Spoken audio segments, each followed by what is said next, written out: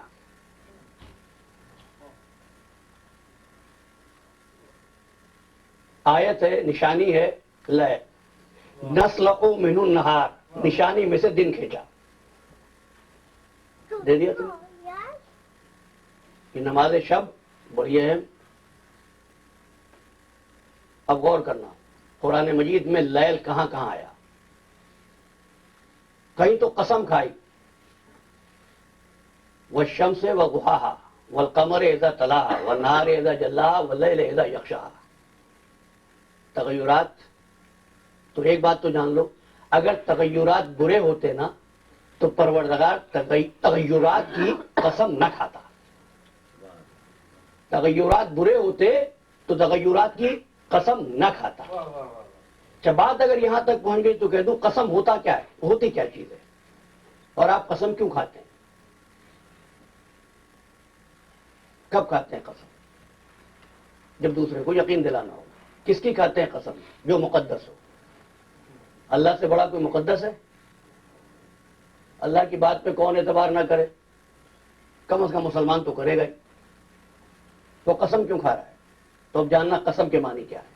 میں نے گزشتہ برس صراط مستقیم اور سبیل الہی پر گفتگو کی تھی، اور میں نے یہ عرض کیا تھا، لوگوں نے کہا والتین والزیتون، اللہ نے تین اور زیتون کی قسم کھائی ہے اس لیے کہ تین اور زیتون کے، انجیر کے اور زیتون کے طبی فوائد بہت ہیں. اس سادگی پہ کون نہ مر جائے خدا، لڑتے ہیں اور ہاتھ میں تلوار بھی نہیں.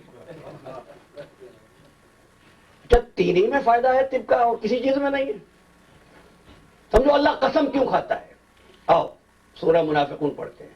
اذا جاءك المنافقون قالوا نشهد انك لرسول الله والله يشهد ان المنافقين لكاذبون. لوگوں نے آ کر کہا اے رسول ہم گواہی دیتے ہیں تو اللہ کا رسول ہے. واللہ یعلم انک لرسول، اللہ جانتا ہے تو اس کا رسول ہے. واللہ یشہد ان المنافقین لکاذبون، اللہ گواہی دیتا ہے منافق جھوٹے ہیں. اتخذوا ایمانہم جنۃ، انہوں نے اپنی قسموں کو اپنی ڈھال بنا لیا ہے. اپنی قسموں کو اپنی ڈھال بنا لیا ہے. انہوں نے قسم کھائی تھی، انہوں نے کیا کہا تھا؟ نشہد انک، ہم گواہی دیتے ہیں. پروردگار کہہ رہا ہے یہ اپنی قسم کو ڈھال بنا رہے ہیں. سمجھے؟ قسم کا مطلب ہے گواہی. اب اعلان ہوا وہ تین والزیتون، بھائی کوہ تین بھی گواہ ہے، کوہ زیتون بھی گواہ ہے، والعصر زمانہ بھی گواہ ہے، واللیل رات بھی گواہ ہے، والشمس سورج بھی گواہ ہے، والقمر چاند بھی گواہ ہے. کس بات کا؟ کس بات کا؟ اچھا سورہ اعراف، وعدنا موسیٰ 30 لیلۃ، ہم نے موسیٰ سے 30 راتوں کا وعدہ کیا. کتنی راتوں کا؟ 30 راتوں کا. پھر آواز دی انا انزلناہ فی لیلۃ القدر، ہم نے قرآن کو نازل کیا لیلۃ القدر میں. کیا لفظ ہے؟ کامن ورڈ کیا ہے دونوں آیتوں میں؟ لیل. انا انزلناہ فی لیلۃ القدر. آواز دی یا ایھا المزمل قم اللیل الا قلیلا، اے چادر اوڑھنے والے رات کو کھڑا ہوا کر، پوری رات نہیں. نصفہ او انقص منہ قلیلا، آدھی رات یا اس سے کم. کس کی بات ہوئی؟ رات کی. آیت اللہم اللیل نسلخ من النہار. کس کی بات ہوئی؟ رات کی. والفجر واللیال عشر. 10 راتیں اور 1 صبح. عزیزان محترم، یہ ساری راتوں کی بات کیوں ہو رہی ہے؟ بھائی توجہ کرنا، قرآن صاحبان عقل سے بات کرتا ہے. میں راتوں کی بات اس لیے ہو رہی ہے کہ ان تمام راتوں کو کسی ایک روشن دوپہر کا انتظار تھا، اور اس روشن دھوپ میں اعلان ہو رہا تھا. تو ایک بات یاد آ گئی، وضحیٰ، قسم وقت چاشت کی. کسی بہن نے پوچھا تھا، اس لیے چاہتا ہوں فلم میں آ جائے. وضحیٰ اس وقت کو کہتے ہیں جو سورج نکلنے اور عروج آفتاب کے درمیان ہوتا ہے. سورج نکلنے کے بعد اس کو کہتے ہیں وقت چاشت. اب وقت چاشت پہ اعلان نہیں ہوا، رات میں اعلان نہیں ہوا، حجرے میں اعلان نہیں ہوا، بھائی ایک کھلے میدان میں اعلان ہوا. کسی نہار کی تلاش میں، کسی روشن ہدایت، روشن دن کی تلاش میں. کہاں؟ جہاں لوگ آگے جا رہے تھے، کہا پیچھے بلاؤ. وہیں سے تو ہم نے یہ بات سیکھی کہ لوگ ہم سے کہتے ہیں صاحب اس میں یہ بات ہے. تقریر کے بعد بہت گفتگو ہوتی ہے اور مجھے بہت خوشی اور اطمینان ہوتا ہے کہ میرے سامعین فکر کے ساتھ ساتھ ہمیں سماعت کر رہے ہیں. تو میں یہ کہتا ہوں کہ باتیں بہت سی ہیں، لیکن ذرا انتظار کرو. سنت غدیر یہی ہے، جو پیچھے رہ گئے ان کا انتظار کیا جائے. سب کو جمع کیا. اب کیا اعلان ہو رہا ہے؟ بس گفتگو ختم ہو گئی. آخری جملہ ہماری تقریر کا، جمع کیا اور اعلان یہ کیا، الیوم اکملت لکم دینکم. ہم نے دین کو کامل کر دیا. واتممت علیکم نعمتی، اور نعمت کو تمام کر دیا. اچھا اگر بات یوں ہوتی، دین کو تمام کر دیا، نعمت کو کامل کر دیا، کوئی فرق پڑ جاتا؟ یہ کیا بات ہے؟ بس آج کی گفتگو یہاں پہ ختم کرتا ہوں. بھائی کمال اور چیز ہوتی ہے، تمام ہونا اور چیز ہوتی ہے. انسانی ترقی اس امر کا ثبوت ہے. انسانی زندگی تمام ہو رہی ہے، کمال اب تک نہیں ہوا. جس دن کمال ہو جائے گا ترقی رک جائے گی. وہ کمال، اس کمال کا نام ہے جس دن انسان ہدایت کو پہچان کر ہادی کے پیچھے پیچھے چلے. اور ہادی کے پیچھے جب چلے تو اس انداز سے کہ اس امر کی پرواہ نہ ہو تو اس پر کیا ہونے والا ہے، اس کے ساتھ کیا گزرنے والی ہے. نہیں. ہاں، ایک نوجوان نے پوچھا کہ آپ نے کل علم اور تابوت کے حوالے سے ایک بات کہہ دی، انسانی نسبت کی. بس ایک بات کہوں اور بات کو ختم کرتا ہوں. یہ یاد آ گیا مجھے تو وضاحت کر دوں میں کیا کہنا چاہ رہا تھا. بڑی اچھی بات ہے، پوچھ لینا. میں نے کہا تھا اور پھر کہتا ہوں، علم ایک لکڑی ہے، احترام ہو رہا ہے نسبت کا. تابوت تعزیہ لکڑی ہے، احترام ہو رہا ہے نسبت کا. اب جانو انسان گوشت کا لوٹ رہا ہے، فقط گوشت اور ہڈی کا ایک استخا، ایک جسم ہے، کچھ نہیں. احترام ہو رہا ہے اس نسبت کا جو ایک انسان کی دوسرے انسان سے خالق کی خلقت کے حوالے سے ہے. اب حدیث سن لینا، ثبوت لیا کریں، اور میں بغیر ثبوت کے بات نہیں کرتا. حضور نے فرمایا سنو، جس طرح کعبہ محترم ہے، جس طرح قرآن محترم ہے، جس طرح حج بیت اللہ محترم ہے، اسی طرح ایک انسان کی عزت دوسرے کے لیے محترم ہے. یہ نہیں فرمایا مسلمان کی، انسان کی. یہ ہے اسلام کا آفاقی پیغام. دوسرے انسان کی جان و مال محترم ہے. یہی وہ بات تھی جو مولا کائنات نے مالک اشتر کو لکھی تھی. مالک تیرا واسطہ 2 قسم کے انسانوں سے پڑے گا. ایک وہ جو تیرے بھائی ہیں اس لیے کہ ان کا اور تیرا دین ایک ہے. دوسرے اس لیے تیرے بھائی ہے کہ ان کا اور تیرا بنانے والا ایک ہے. اس نسبت کو انسانی وجود میں تلاش کرو. یہ نصاب ہدایت ہے. نسبتوں کا احترام ہم جانتے ہیں، ہم کو کربلا والوں نے سکھایا ہے نسبتوں کا احترام. نسبتوں کا احترام یہ ہے کہ اگر ایک قاصد خط لے آیا ہے تو قاصد کے قدم چومے جا رہے ہیں کہ یہ وہاں سے آیا ہے جہاں پر میرا آقا ہے. ہماری جانیں قربان ہو جائیں. آپ سمجھ گئے میں کس کی بات کر رہا ہوں؟ آج محرم کی 4 تاریخ ہے.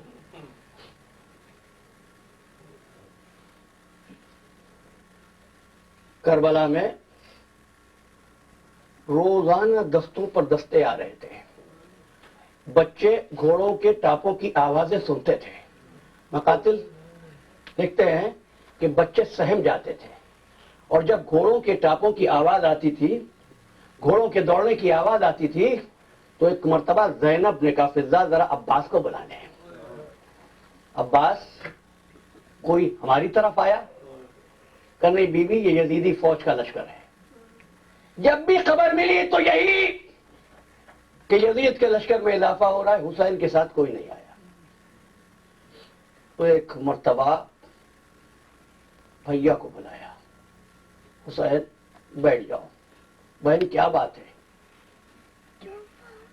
کہ ایک بات پوچھنا چاہتی تھی. بھائی یہ بتاؤ کہ دنیا میں اب کوئی ہمارا نہیں ہے؟ یہ حسین کون ہے؟ یہ وہی ہے عزیزو، یہ وہی ہے جو یہ کہہ رہا تھا کہ جو مجھے چھوڑ کر جانا چاہتا ہے وہ چلا جائے. اور ایسا انسان جب یہ فیصلہ کرے، اب اس بات کو سننا. کہا کہ زینب زمانہ بدل گیا ہے، وعدہ طفلی نبھانے کا وقت قریب آ گیا ہے. تو ایک مرتبہ زینب نے کہا بھیا تجھے یاد ہے تیرا ایک دوست تھا جو مجھ کو اپنی بہن کہتا تھا، اس کا نام حبیب تھا. کہاں؟ کہ تو ایسا کیوں نہیں کرتا بھیا، تو حبیب کو بلا لے. بہن کے کہنے پر حسین ابن علی نے خط لکھا. خط کا پہلا جملہ یہ تھا بسم اللہ الرحمن الرحیم ھذا المکتوب من حسین ابن علی الی رجل الفقیہ حبیب ابن مظاہر. یہ خط ہے حسین ابن علی کی طرف سے مرد فقیہ حبیب ابن مظاہر کے نام، جس کو میرا امام مرد فقیہ کہے. کیسا صاحب رتبہ ہوگا وہ. خط لکھا بھائی حبیب میں کربلا کے جنگل میں آ گیا ہوں، محصور ہو گیا ہوں، تم کو زحمت نہیں دیتا، لیکن کیا کروں میرے ساتھ زینب بھی ہے، کوئی ہمدرد نہیں ہے. خط لکھا بھیا مجھے خط دکھانا. زینب کو خط دکھایا، خط دیکھا. اس کے بعد میری شہزادی کہتی ہے بھیا ایک جملہ میری طرف سے لکھ دے. جملہ کیا تھا؟ یہ لکھ دے یا حبیب العجل العجل، حبیب جلدی پہنچو. قاصد خط لے کر گیا. حبیب اس وقت گھر میں بیٹھے ہوئے کھانا کھا رہے تھے. کسی نے دستک دی. نوالا حلق میں اٹکنے لگا. کون آیا ہے؟ دروازہ کھولا. تو کون ہے؟ کہا انا برید الحسین، میں حسین کا قاصد ہوں. بس یہ سننا تھا کہ مرتبہ سر کو قاصد کے قدموں پہ رکھے گا. تو میرے مولا کی خدمت سے آیا ہے، کتنا محترم ہے. اندر آ. حبیب تیرے لیے آقا کا خط لایا ہوں. خط دیا. خط کو آنکھوں سے لگایا، بوسے لیے خط کے. اس کے بعد خط پڑھا. خط پڑھ کے خط بند کیا. زوجہ کے پاس آئے. حبیب میں نے سنا تھا حسین کا قاصد آیا ہے، تو خاموش ہے. کہا کہ ہاں. کیا بات ہے؟ کہا حسین اکیلے ہیں، کربلا میں آدھا کے نرغے میں گھر گئے ہیں، مجھ کو بلایا ہے. تو تو نے کیا سوچا؟ کہا میں سوچ رہا ہوں کیا کیا جائے. ایک مرتبہ زوجہ حبیب کھڑی ہوئی اپنی جگہ سے، چادر اتاری. کہا حبیب یہ چادر تو اوڑھ لے، اپنی تلوار مجھے دے. ارے محمد کا نواسا تجھ کو بلا رہا ہو اور تو سوچ رہا ہے. کہا مومنہ میں تجھ کو آزما رہا تھا. سفر کی تیاری کی. غلام کو کہا گھوڑا لے جا، شہر کے باہر پہنچ جا، میں کسی صورت سے لوگوں کی نظروں سے بچتا ہوا آؤں گا. اس کے بعد مولا کی مدد کے لیے کربلا جاؤں گا. غلام گھوڑا لے کر وہاں پہنچ گیا. کوفے کے حالات بہت پراشوب تھے. حبیب کو ہوتے ہوتے اس جگہ پر پہنچتے پہنچتے دیر لگ گئی. جب حبیب کو دیر ہو گئی نا، اور جب وہاں پہنچے تو کیا سنا؟ غلام یہ کہہ رہا تھا اے گھوڑے اگر میرا مالک نہیں آیا تو میں تجھ پر سوار ہو کر حسین کی مدد کے لیے جاؤں گا. اس کے بعد جب حبیب پہنچے اور دیکھا کہ غلام گھوڑے سے یہ کہہ رہا تھا تو کہنے لگے آقا ارے میرا ایمان کتنا غریب ہو گیا کہ غلاموں کو حسین پر ترسا ہے۔ غلام کو کہا میں نے تجھے آزاد کیا، گھوڑے پر سوار ہوئے، غلام نے کہا آزادی نہیں چاہیے، میں حسین کی نصرت میں شہید ہونا چاہتا ہوں۔ گھوڑے پر بٹھا لیا، حبیب چلے۔ مجھے نہیں پتا کس طرح یہ سفر کتنی تیزی سے کتنے عرصے میں تمام ہوا، ہاں اتنا ہوا کہ ایک مرتبہ کربلا کی زمین پر غبار اڑا۔ جب غبار اڑا حسین نے آواز دی عباس، علی اکبر، حبیب آ گئے، جا کر استقبال کرو۔ عباس آگے بڑھے، علی اکبر آگے بڑھے، جب آتے دیکھا حبیب گھوڑے سے اتر آئے، میں اس قابل نہیں ہوں عباس تو میرا استقبال کرے۔ جب یہ شور سنا ایک مرتبہ زینب نے انو محمد سے پوچھا، انو محمد یہ شور کیسا ہے؟ کہا کہ بابا کا کوئی دوست آ گیا ہے۔ کہا جاؤ معلوم کرو، معلوم کر